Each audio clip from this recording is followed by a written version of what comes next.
তারকাদের লাইফস্টাইল কিংবা দৈনন্দিন কার্যক্রম নিয়ে সমর্থক ভক্তদের আগ্রহের কোনো সীমা নেই, যার প্রেক্ষিতে ক্যামেরার লেন্স খুঁজে নেয় তাদের। আর সেসব ভিডিও কিংবা অডিও ক্লিপ সামাজিক যোগাযোগ মাধ্যমে পোস্ট করলেই মুহূর্তেই ছড়িয়ে পড়ে। তবে সেসব ভিডিও ক্লিপ কখনো কখনো নেতিবাচক প্রভাবও ফেলে তারকাদের জীবনে। ভারতীয় অধিনায়ক রোহিত শর্মার সঙ্গে ঘটেছে তেমনই এক ঘটনা, যে অনাকাঙ্ক্ষিত ঘটনায় রেগে আগুন রোহিত।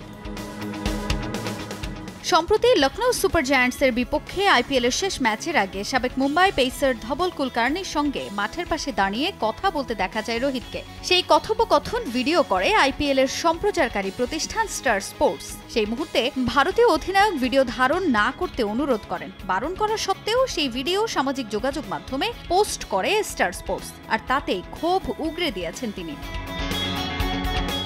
ক্রিকেটারদের ব্যক্তিগত জীবন, কথাবার্তা নিয়ে সম্প্রচারকারী সংস্থাগুলোর এমন হস্তক্ষেপে ক্ষুব্ধ রোহিত সামাজিক মাধ্যম এক্সে পোস্ট করেছেন। খেলোয়াড়দের ব্যক্তিগত কথোপকথনের ভিডিও ধারণ করে তা ছড়িয়ে দেয়াকে অনৈতিক বলেও মন্তব্য করেছেন হিটম্যান।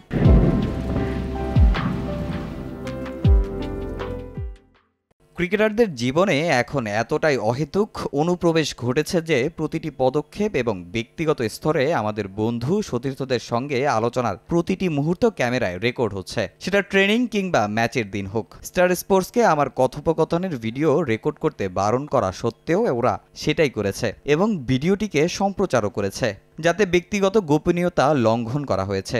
শুধুমাত্র এক্সক্লুসিভ কন্টেন্ট, ভিউ ও এনগেজমেন্টের জন্য যা চলছে তাতে সমর্থক এবং এক ক্রিকেটারের সঙ্গে আরেক ক্রিকেটারের সম্পর্ক ভেঙে যাবে।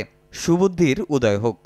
মূলত স্টার স্পোর্টসকে ভিডিও করতে বারণ করা হয় দলের মধ্যে ভুল বোঝাবুঝির অবসান ঘটাতে। এবারের আইপিএলে মুম্বাই ইন্ডিয়ান্সের অধিনায়কের দায়িত্ব থেকে রোহিতকে সরিয়ে দেয়া হলে দলে অন্তর্কুন্দল শুরু হয়। যেই দলটাকে 5 বার আইপিএলের শিরোপা জিতিয়েছেন রোহিত, সেই মুম্বাইয়ের অধিনায়কত্ব ছাড়াটা তার জন্য ছিল কষ্টের। সেসব কথোপকথনই রোহিতের অনুমতি ছাড়া ভিডিও করে নেটিজেনদের মাঝে ছড়িয়ে দেয় স্টার স্পোর্টস, আর তাতেই তুমুল সমালোচনার মুখে পড়তে হয় ভারতীয় অধিনায়ককে। সে কারণেই ভিডিও ধারণ করতে বারণ করে হিটম্যান।